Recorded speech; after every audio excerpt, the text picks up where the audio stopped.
Good afternoon, everyone, and this is John Campbell welcoming our listeners all over the world to bbsradio.com and Miracle Hour from 12 to 1 Pacific Standard Time. A very warm welcome to you all from beautiful British Columbia.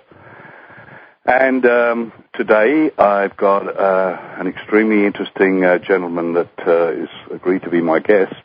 He's going to tell you a little bit about the miracles that he found in his life.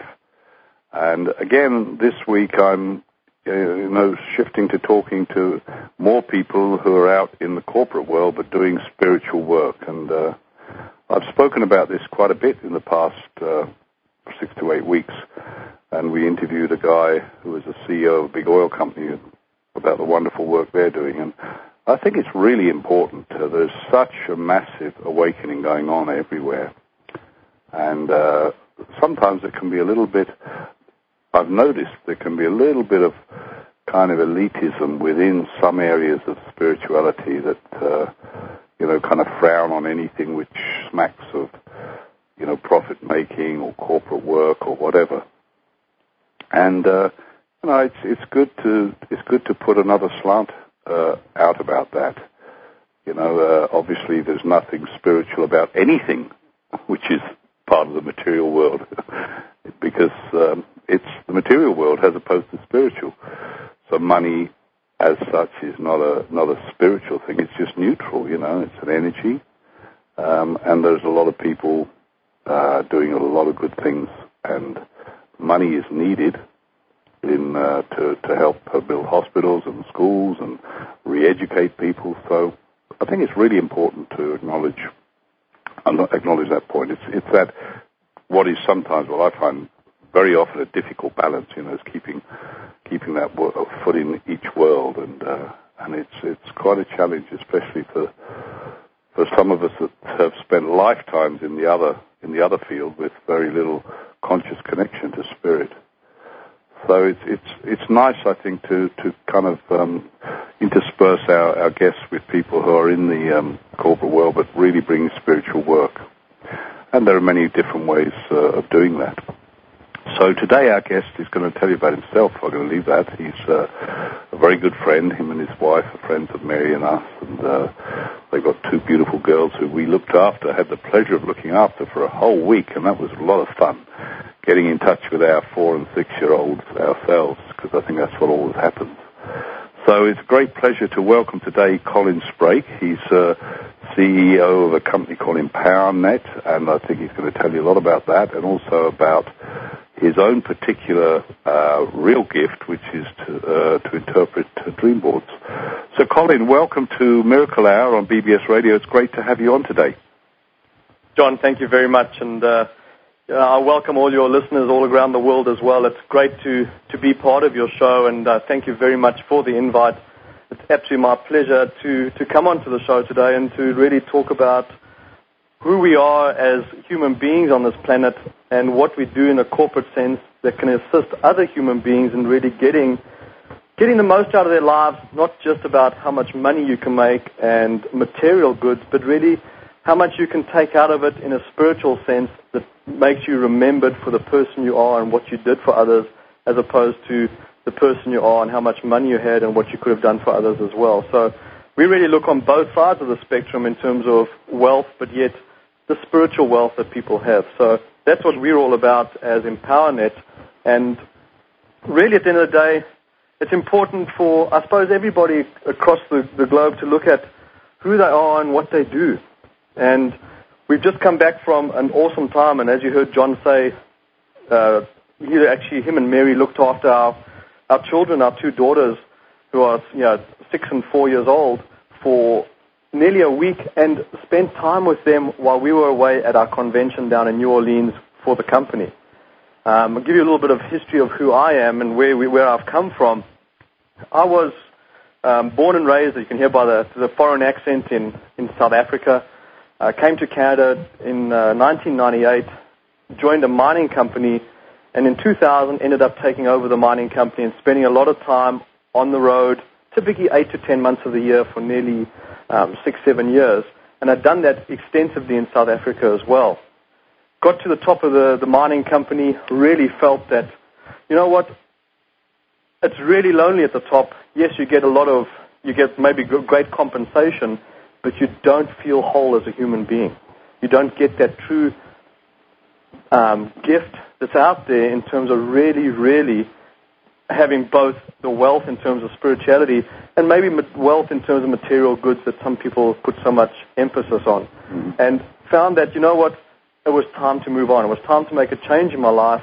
Did a lot of personal development work with trainers like Tony Robbins, T. Harv Eker, people like that, Blair Singer as well. Went through an immense amount of training, personal development, soul searching. And I'll never forget it, standing up in July 2004 at a convention with a personal development group and actually saying, you know what, I'm walking out of my mining business. Wow. It's time to give it up. Sorry, John? No, I'm just saying, that's wow. It's a big one, isn't it? It sure is. And I walked out on the mining business to say, you know what, the mining business, yes, it puts beautiful gold jewelry on people's fingers. It does awesome, it puts diamond around, jewelry on their fingers, diamonds in their ears, what have you for ladies. But you know what? It didn't do too much for me. Yeah. It was destroying the jungles in the Amazon. It was destroying the different parts of the world. And I said to myself, after meeting with meeting with Robert Allen and Jack Canfield down in Miami, both of them said to me, Colin, let me ask you a question. Is your business enlightening? Yeah. I said, what do you mean? Is a business enlightening? I said, well, what does that mean? I said, well, does your business touch the lives of others, and does it have a spiritual and holistic approach to things? Yeah. And that was, for me, John, was the most amazing part. And that for me, was the eye-opener that got me out of the mining industry and across into what I do today. But that's tremendous, Colin. But that was you talking to the likes of Jack Canfield and Robert Allen, etc. Can you explain? Because what's interesting that you were the head of this company, and you started to get all this feeling of loneliness, which I can so relate to. That's what happened to me. But was there any way? Because what I find, it's normally pain that propels people to make changes. And was there anything significant you can remember that where you actually did things start to fall apart in the business, or did there start to be conflicts, or what was it that really propelled you to start dwelling on the question which we all ask, who am I and why am I here? Well, John, the way I look at it, the pain, if you really get down to the pain, a lot of people will say, well, how did you do your evaluation? I looked at the pain that I was going through, and I looked at it and I said, well, I get up every morning, and for the last 18 months of being with the mining company, I got out of bed and I was often in a different city somewhere in the world, and I'd say, why am I getting up today? Yeah. And the pain for me was that I didn't enjoy getting out of bed because, yes, I was going out to do mining. I flew into remote areas of Peru and in the Amazon jungle, and I saw the devastation, and I said, this is not me. This is not what I want to be left. This is not my legacy that I want to be left on this planet. I want people to be able to say, what do we do to rebuild those forests? What do we do to touch those people's lives and not just go and completely take advantage of them? Yeah. So the pain for me was completely, number one, really not giving back to people, but at the same time, my true pain was not being at home with my family. Okay, it's really interesting you said that, because my next question I was going to say was, well, you married into this underground family, and I guess that was the answer, that you felt a disconnect there, was it? Well, John, I'll give you an amazing statistic, which for me is really sad, is that for the first 4 years of my daughter's life, my 6-year-old, I only saw her 6 months. In 4 years? In 4 years. Wow. And that's the eye-opener that most people go, holy moly, I'm not surprised you changed. But yet, there's so many people that are out there doing this every day. Yes, it's great to be a CEO of a major corporation earning millions and millions of dollars, but what does it do for you other than put money in the bank? You can buy whatever you want to buy, but you cannot buy that time at home with your kids and with your family. Yeah, that's so true, Colin. I remember the guy who said he doesn't. I think it was a priest. He said he hasn't been at too many dying people's bedsides, and the guy said, "Oh, I wish I'd spent more hours at the office." Very much so. I agree with that fully. So that was really what propelled you to think of it in a different way. And did you then decide to start doing personal development work while you were still operating in the mine company? I actually did. I started doing a lot of personal development work while I was in the mining company, and just felt, to be really honest, that I had a calling towards going out and helping others. Yeah. And that's what for me was the amazing thing. There's just so many people out there that their lives are their lives are the way they are today, and they keep on getting, because I really hugely believe in laws of attraction and The Secret, and they keep on getting more of the misery and the sadness and the lack of money and what have you, because that's what they put out there. Yeah. But most of them aren't aware of it. No, so that's right. It's try to make them aware. 80% of change is just being aware of what you're putting out there. Yeah. And of course, the confusing thing is, it's not what you're consciously putting out; it's what you're unconsciously putting out there. It's what's below the iceberg, below the water in the iceberg. That's the thing, and what you're holding down there, you're actually still unconsciously focusing on and bringing it into your life. Very much so, and I think that those icebergs run so deep under the water that a lot of people don't really realize. All the perceptions, emotions, culture, upbringing, things from the past that come to the top of that iceberg affect us every day in the way we see things, but we really don't know why where they've come from until we are made aware of it. Yeah. So, and I think a lot of people are getting that now. There's immense change happening in the world, Colin, isn't there? And I think especially with us guys, there's such a big need for us guys to come together on a different level. We have been so conditioned, to be competitive and all that kind of stuff, and to not get in touch with the feeling side of us. But it's wonderful to see more and more men on these groups and these spiritual gatherings and that, because when I first came into this awakening 10 years ago, I was nearly invariably the only male in any of this stuff, or maybe there were two amongst, 10, 12, 14, 15, 20 ladies, and now that balance is shifting, because I think the same thing. I think so many guys are starting to ask the question, well, was this my only purpose, and have I got another side to me? And it's wonderful to see, these men's groups coming together and sharing this stuff. I agree fully, and I always say, John, at the end of the day, what do you want people to stand up at the altar and say when you pass away? Yeah. And if you live with that thought in your mind all the time, what was my purpose? And truly, what's my why? Why am I on this planet? What am I meant to be achieving here? Yeah. Very little of them will say, well, I was meant to be achieving a $10 million income salary. No, that's it, yeah. It comes back to, what is your purpose? What is your true being on this planet? And I always come back and I say, write down your why. We just did this at our convention in New Orleans. Write down your why and let me understand what is so powerful for you on this planet. Yeah, that is such a good question, isn't it? Because then that really gets people to dig deep and focus, like obviously my and Mary why is, we're out to change things or to help educate around children, and everyone's got a different why and they're all okay, but it's about focusing on finding out what is your deepest why, isn't it? Very, very much so. And I'll explain something to you that we did at our convention, that we had a lot of aha moments with the ladies and a lot of amazing things happened. We did what we call the boat game. And the boat game was really in a simple terms, was you're on this massive cruise line and you're going up on a beautiful vacation, let's say off to Alaska, and you're far out at sea, and all of a sudden the boat starts taking on water.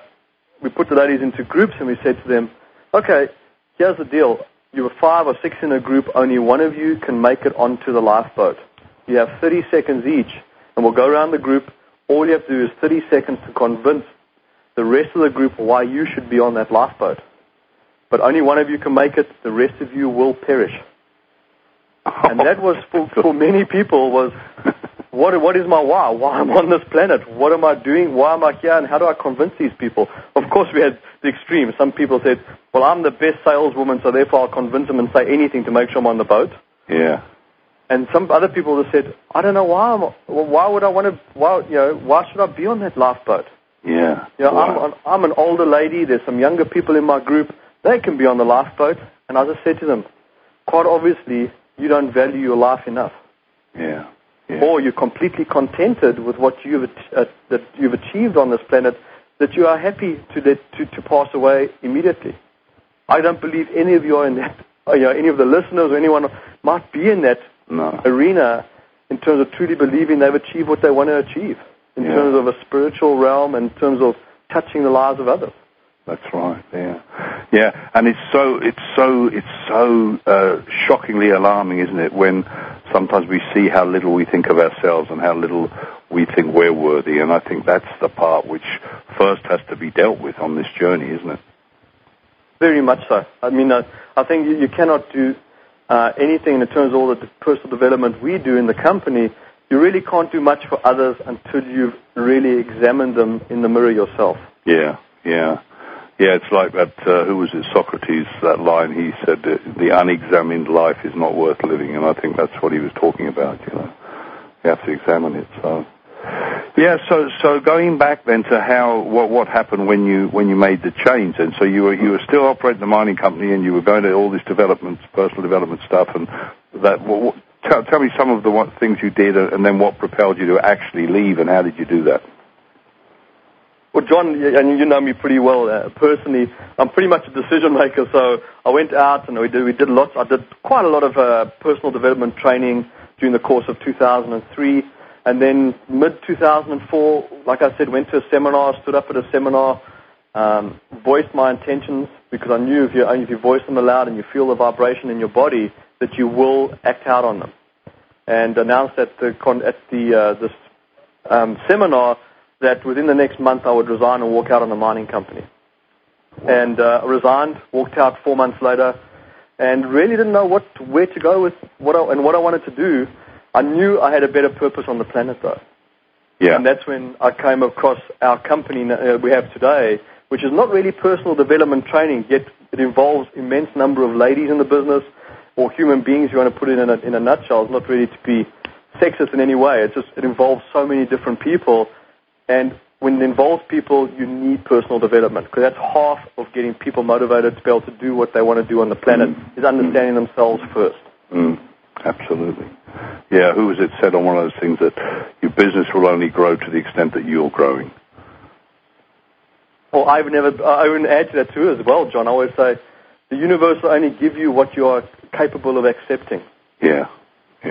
If there's enough space to accept more, the universe will give it to you. But if there's not enough space, you will keep on getting the same, and you'll wonder why. Yeah. Until you go in there and do that self-reflection and understand why you're getting a limited amount of whatever you're looking for. Yeah. So when you got up and made that declaration, because that's what it is, isn't it? It's a declaration, and the universe gets it in vibration, and I'm sure most of our listeners are all in tune with that kind of concept. You then walked away, and then how did you come across the pole, the whole concept? Okay, now I think I should maybe just give a little bit of clarification for the listeners. We run a very different business, but if you understand how the business works and the power behind it and the immense personal development tool that we have, you'll really understand our complete reason for going into the business. So we run EmpowerNet we do home pole dancing parties, and we run a completely natural skincare line. EmpowerNet's slogan is mind, body, fun.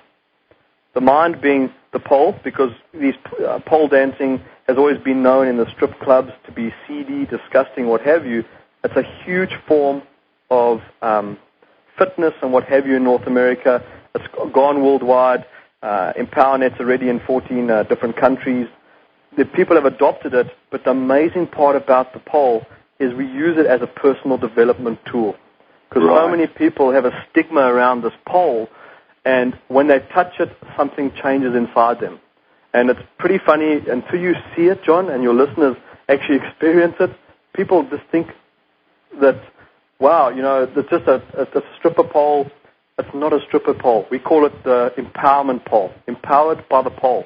Right. When ladies go out and experience an evening with their friends, we do it as a party plan. very similar to Pampered Chef or Tupperware or any of the other kind of party plan companies that are out there. Mm-hmm. But the ladies go out to do a pole dancing party, and at the same party, with going through Empowernet with a mind, body, fun. The mind is the pole, body is our skincare line, and of course, what if most people want more of in their lives currently is fun. Yeah. Yeah, joy. Absolutely. Yeah. Yeah. I mean, it's one of the biggest. That's truly what we're marketing. We're marketing fun because so many people are working 3, 4, 5 jobs just to try and stay afloat.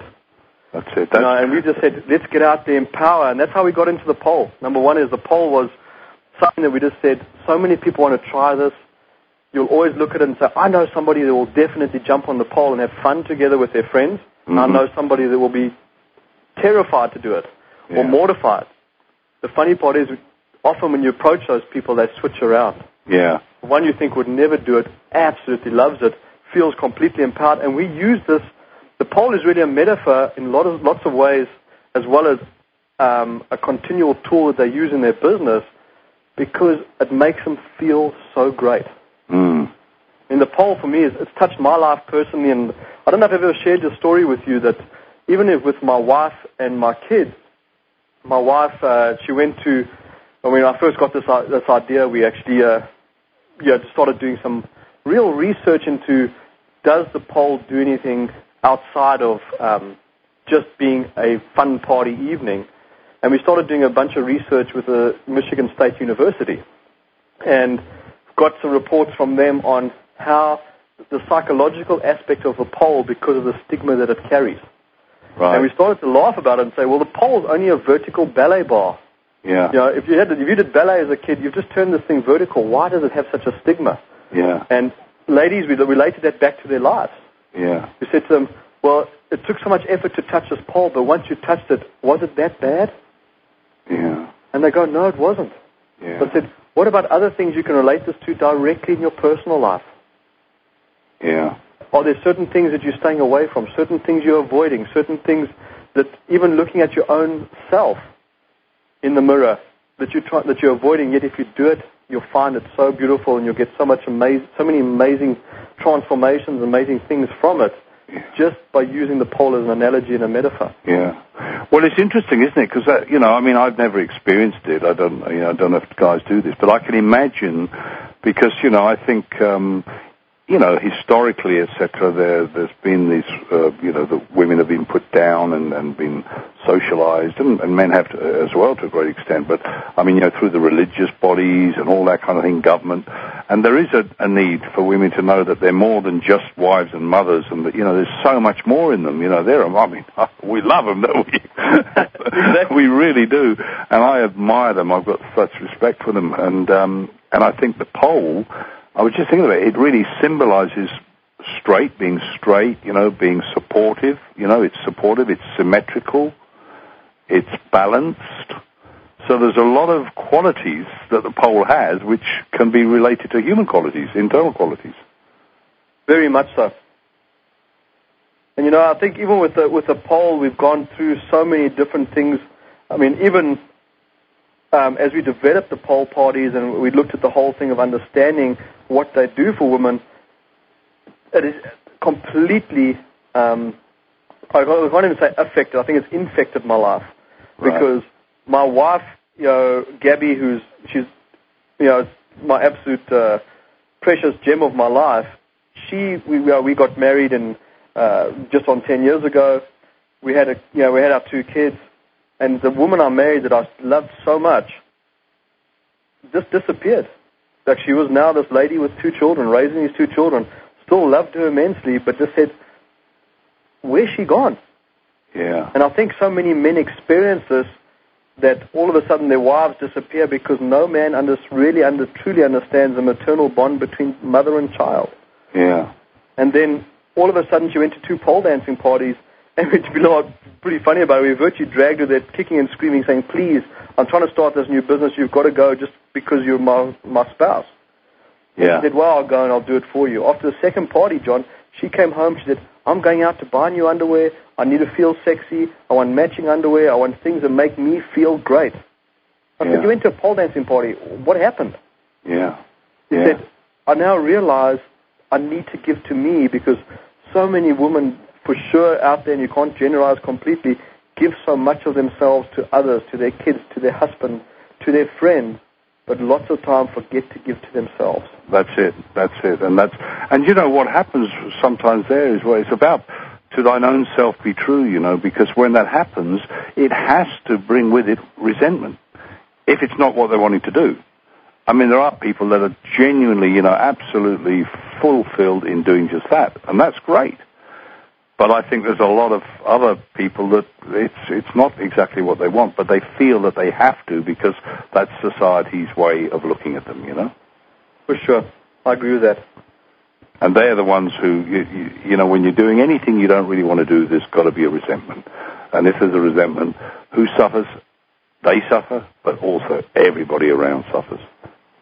Very much. I mean, we look at really as the lady, as, you know, especially in a family situation, as completely the hub of the entire family. Yeah.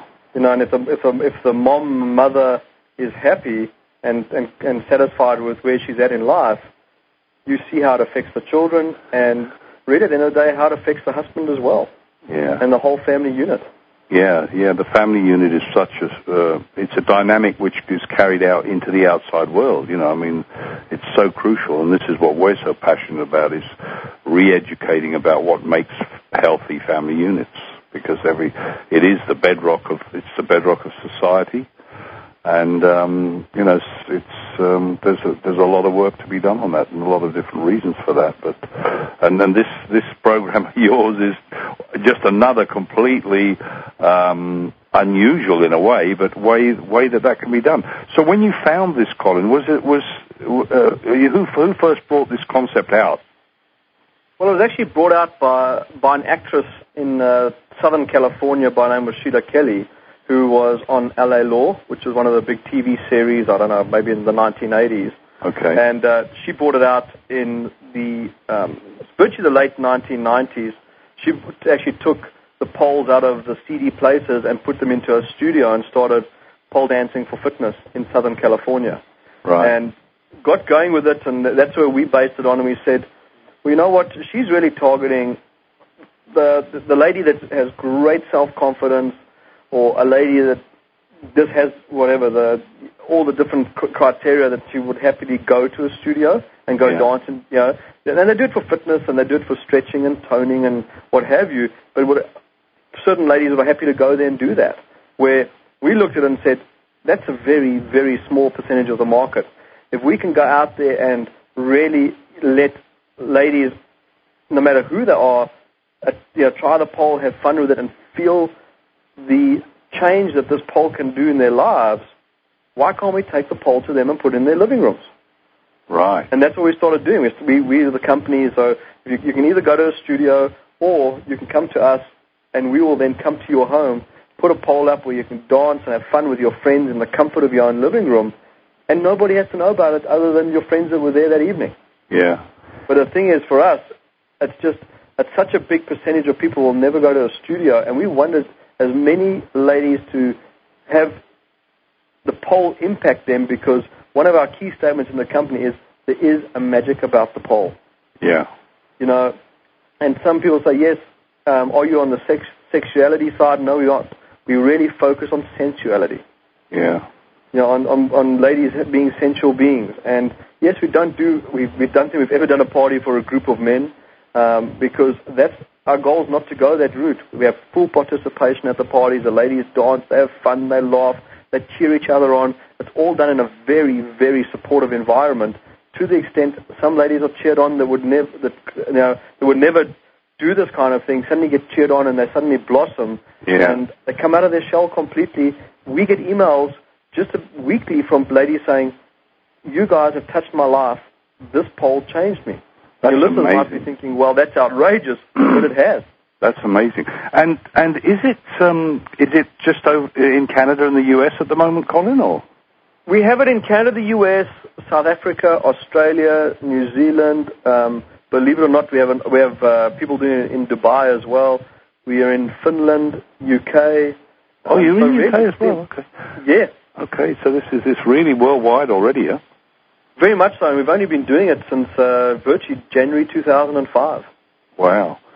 So that means you have agents there. Because the other thing which, I think needs a lot of clarification is this multi-level marketing business concept, because I first came across multi-level marketing about, must have been 35 years ago, and I went to a presentation by a company called Herbalife, which a lot of people will have heard of, and I went with my accountant, unfortunately, because they're not always, my accountant was not a great entrepreneurial guy. He's great with doing nuts and bolts, but when I saw this concept, I immediately saw the beauty of it, if it's properly run. I saw that it was something where everyone would benefit when they helped other people get what they want, which is the whole purpose of connection and the spiritual life, if you like, isn't it, And that was 35 years ago. And it's got more and more and more and more popular now. And I read an article somewhere recently that about 85% of the world's products are now, and services are sold on a multi-level marketing situation. But of course, there's still a percentage of people that misunderstand the concept and they think it's pyramid selling and all the rest of it. And I think that there's such a lot of good work out there. And I know that you watched that DVD recently, Brilliant Compensation, which really, I feel, explains the purity of this, this method of marketing, and how it is truly dependent on what you put in and how much you help other people. Because, the guy actually says, doesn't he, that a pyramid is your traditional corporate setup where the guys at the top earn all the money and the ones at the bottom get very little and get made redundant when things go wrong.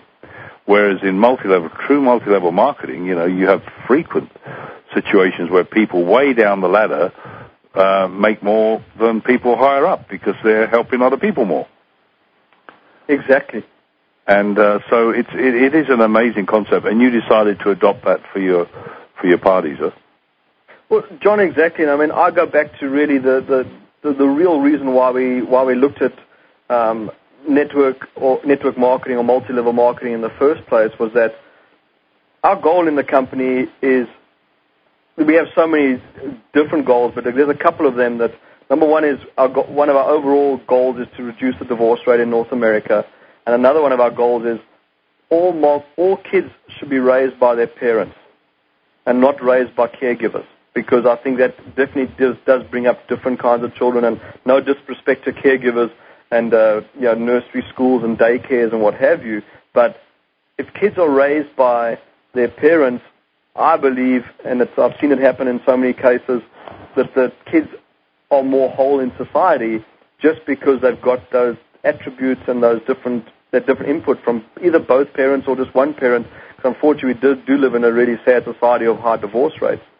But the big thing for me, the reason why I went network marketing was to say, well, how do we create a business model that truly gives back to the people that are part of it? We can go out and say, let's go get a job and go work for somebody 8 hours a day. You get home and you spend a few hours with your kids, you put them to bed, and you do that 5 days a week, and some people do it 6 days a week. And I said, well, that sounds great if we're going to the franchising route, but that's not what we're about. We're about giving people the lives they want, at the same time giving them the time with their kids. So overall, we as a company can achieve our, if you want to call it, holistic goals of being able to be at home with their children, being able to give to their children as much as they can, and work the business when it's good for them. Yeah. Instead of saying, I've got a job and my kids need to fit in around it, we have the opposite. We have kids where the job fits in around them. Yeah, yeah. And I reversed it in our company, and all our ladies in our main office, we don't have anyone on a job or employee contract. We call them bodges, BOJs. And BOJ contracts for us with all the ladies in our home office stands for beyond one's job. Oh, that's I didn't know. That's a great terminology there, Colin. Yeah, so we have lots of fun with it. So we actually reverse it to say, when you join our company at corporate office, you're joining us on a bodge contract. And people go, that sounds crazy. And we say, well, you know what? Our whole company is about really giving and working together as a team, but also we're very spiritually based. We have our whole goal is to, yes, for sure, we're in a corporate environment, the company needs to pay back its shareholders, what have you as well. But at the same time, how do we do that by touching the lives of people? So I put it the other way around. If we can touch as many lives as possible, give people the lives they want, our shareholders will never look anywhere else, but yet those people are getting touched in such a special way. Yeah. Well, that's wonderful. I mean, that is a true example of how you can match the business world with the spiritual element. And I really get what you were saying about the need for children to be raised by their parents rather than caregivers. But the only thing I'd say there is the emphasis there is on healthy parents, because here we come back to our conversation earlier about the need for personal development, because there are so many wounded people there, you know, who've got in relationships and had children themselves, and you know, they haven't gone back and examined what happened to them and changed it, and they just replicate what was done to them, you know, and so that's I think that's the important thing, is that, you know, children have got to be raised by healthy people, and that's where I feel that I encourage everyone working with kids to do their own healing, because I know that once I started, I was able to see how poorly I had parented, you know, my kids, and I was able to make changes, and but I wasn't able to do that until I went and had a look at it, you know. So I think I really believe in that, and when we can get that kind of environment, and because there's a desperate need, kids are crying out, especially these new kids now, and that's why these businesses, that the type of business you're creating and other multi-level, that's also something I see for the kids, isn't it? Do you not agree that we've got to somehow get to the kids, the teenagers in high school, and say, hey, you know, there is another way other than going out and getting a job from 8 till 6 and hardly ever seeing your parents and being nearly in debt most of your life. And I think that's a way to educate them in that field as well, don't you? Very much so, John. And actually, we've just put just interesting, I don't think you would even know of this as yet. I've actually just put a proposal into my daughter's school so that I can actually go in there and start training on personal development from grade 6 upwards. So the school has opened it with welcoming arms and said, well, it's so nice that one of the parents actually wants to come in once a week. I'll probably spend a couple of hours with them every single week, but actually really getting personal development training through to them to really look at where they're at, where they've come from, and what is their why from a young age. That is amazing, Colin. That is wonderful news, because, well, you know how Mary and I feel about, you know, getting into the schools and affecting the way that children are treated and educated. And you know, you're absolutely right. You've got to be with the teachers first, because until they're on the same page, it makes it very difficult. So that's amazing. So when's that going to start? That we did this in the final discussions, what have you, with the school, because the school sort of, well, how do we pay you for it? I don't want any payment for it. I just want to give these kids the life that they, you know, an analysis of their life and the way they should look at things as they move forward. So we're hoping that it's going to actually start probably around the 1st of November. Wow, and that's you going to be working with the teachers or the kids? With both. With both, right. With both, you know, and really going through, probably doing a presentation to start off with and doing some training initially on a weekend with the teachers that are going to be involved. Yeah. And then thereafter to work with the kids so the teachers understand how to be a support function during the training that we give, because if they're not the right support function and the kids go to them for understanding of, you know, their past or their situation or their why, and the teachers don't know what their why is or how to understand it, it's not going to go anywhere. So we definitely going to work with the teachers first. Oh, that's fabulous, Colin. That's really, really wonderful. You know, that's where it's got to start. You know, if we want to change the world, we've got to start with education, because you know, they spend so many hours of their waking life in those establishments. That's what people sometimes forget, I think. You know, very much so. And these people have such an influence on your children as well. You know, especially when you get influenced by the people you spend the most time with. And if mom and dad are only getting home from work at 6 o'clock in the evening, and the kids are at school from 9 until 3, and with caregivers from 3 until 6, and then mom and dad get home, mom and dad only maybe have 4 or 5 hours with them, and that's it per day.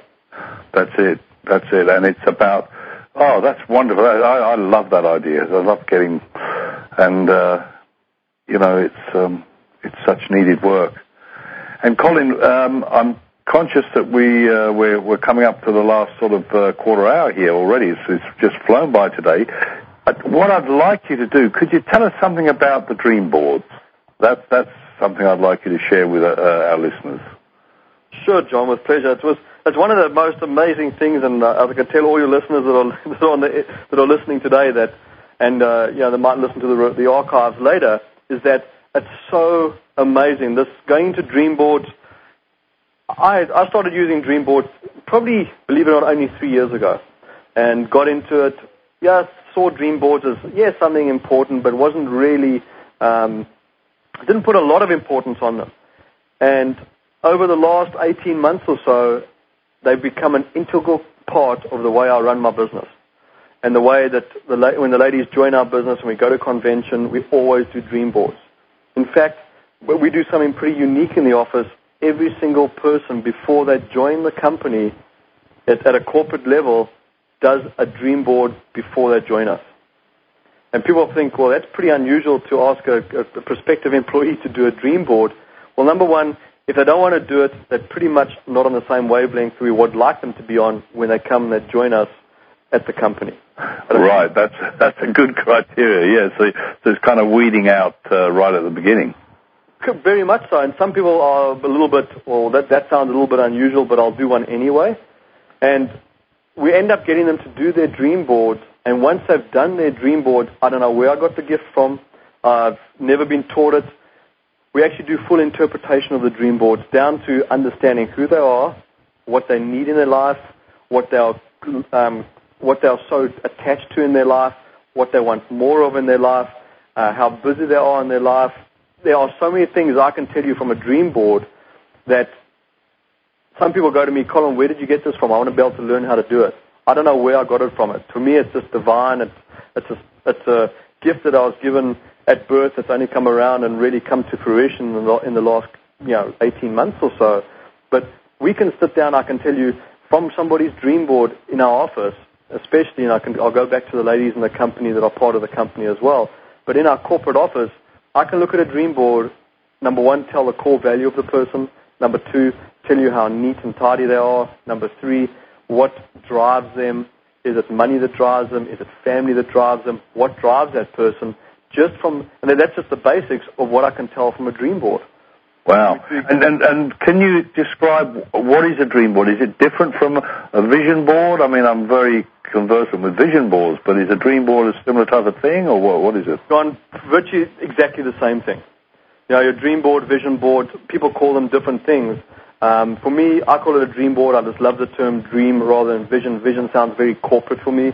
I love the word dream. And really, at the end of the day, it's just dream boards can be absolutely anything you'd like them to be. It's typically a piece of standard card, whatever color you would like it to be, maybe 50 centimeters by 60 or 70 centimeters.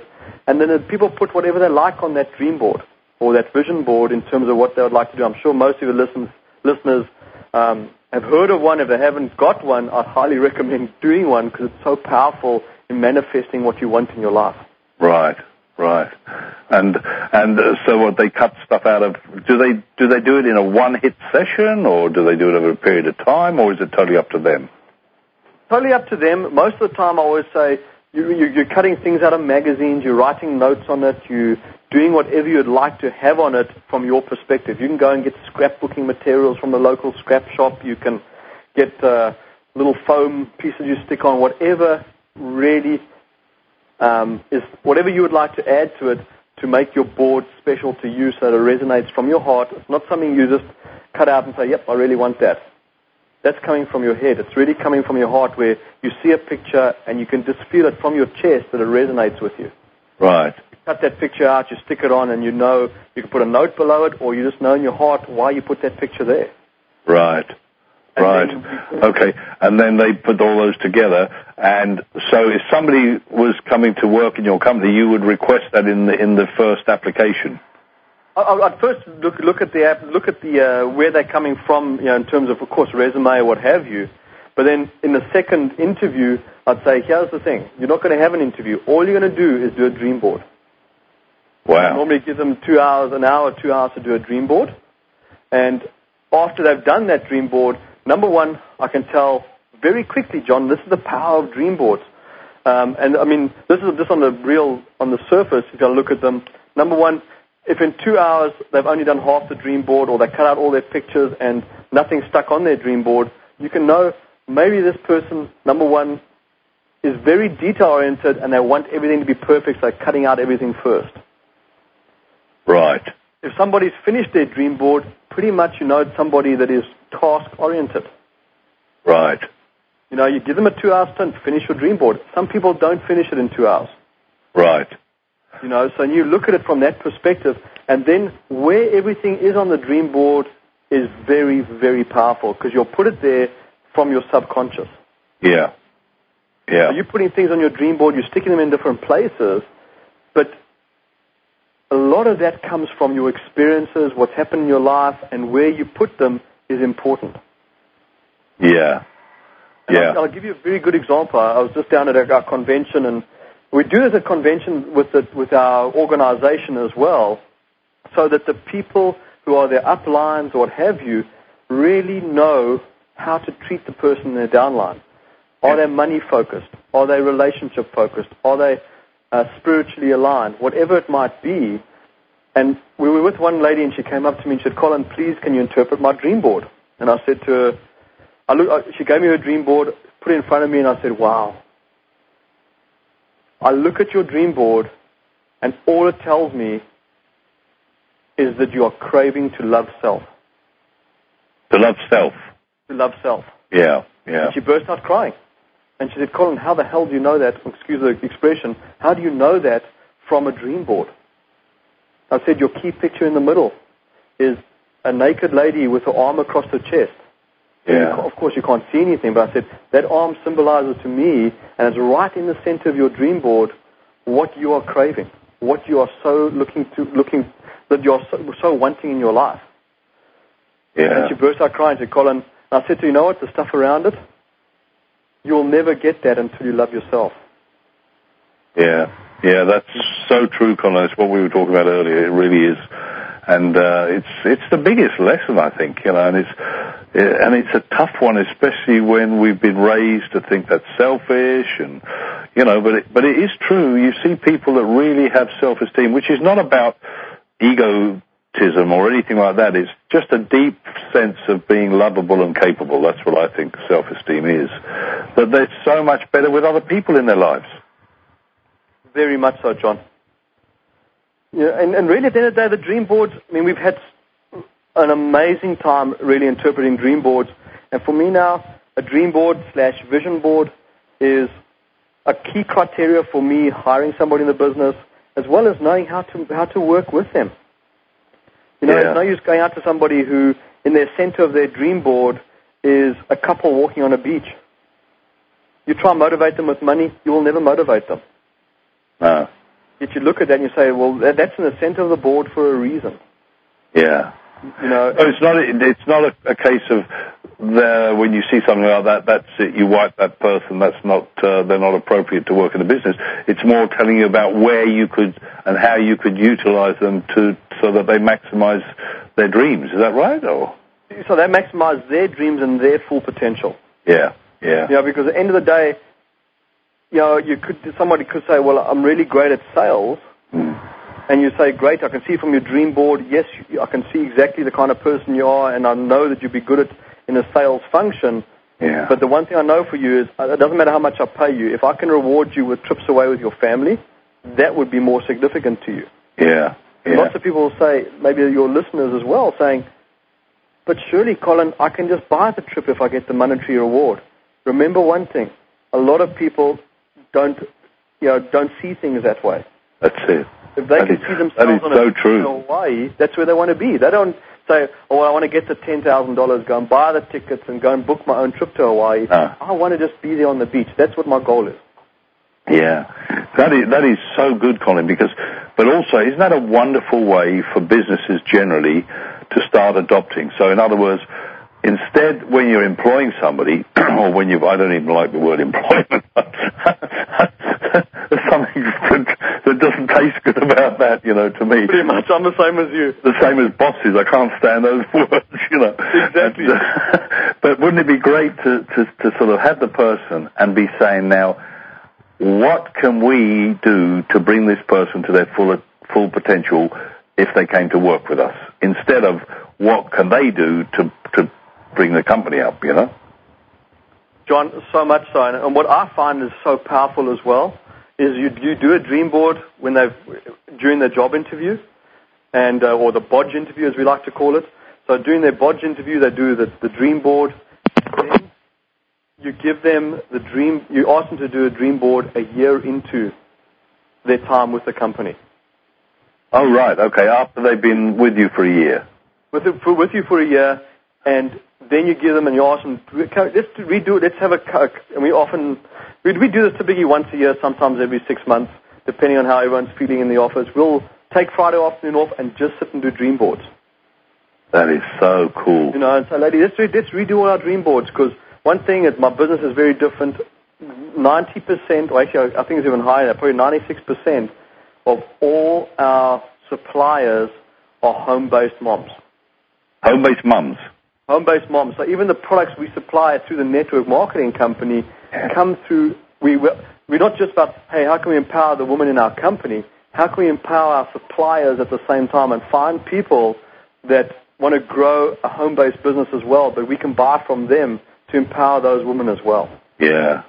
Yeah, I mean, that is the power. When you get everybody, it's one of my dreams is to show companies about having a purpose. Like this is what you're talking about, If the company have a higher purpose which prioritizes the need for profit, and everybody is aligned to that purpose, whether that be to creating new schools or doing whatever, and you get everybody passionate about that, and it might take a little time, people might leave, new people will come, but once you get the energy of your suppliers, your people that work in the business, your customers, everybody aligned to that common goal, that common purpose, wow, there is no stopping. That business was guaranteed to succeed.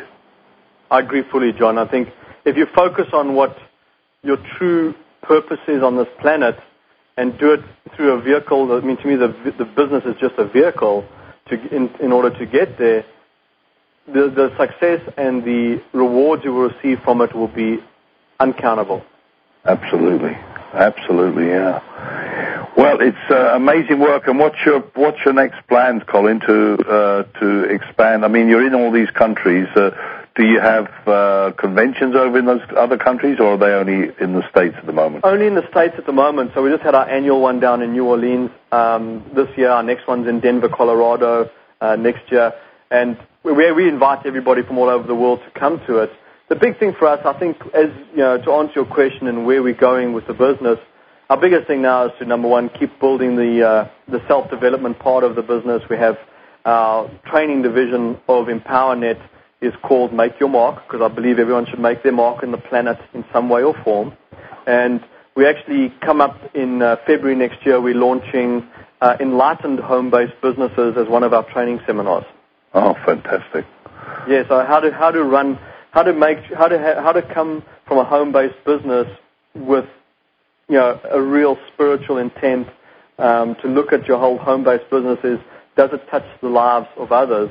And we've already been approached by the network marketing companies who heard that we're looking at bringing this on board to say they cannot wait, because they will send some of their people to us to hear about how to run an enlightened home-based business. Because to me, it's not about the money at all. It's about how many lives you touch on the way to receiving the rewards that you want. That for me is more rewarding. That's wonderful. Well, Colin, it's been an absolute pleasure having you as our guest today, and I really thrill at what's happening within the business world, and I want to acknowledge you for what you're doing, and for Gabby for her support and what she's doing within the thing, and your two lovely daughters, and wish you every success, and may you touch many millions of lives to come, and thanks for giving up your time today to be with us. John, thank you very much. I sincerely appreciate it. And if John, would it be okay if I gave an email address if anyone wants to send me? Please do. Just quickly give an email address and a website address. That would be great, Colin. Okay. If you want to get hold of us, we're at wantmorefun.com, wantmorefun.com.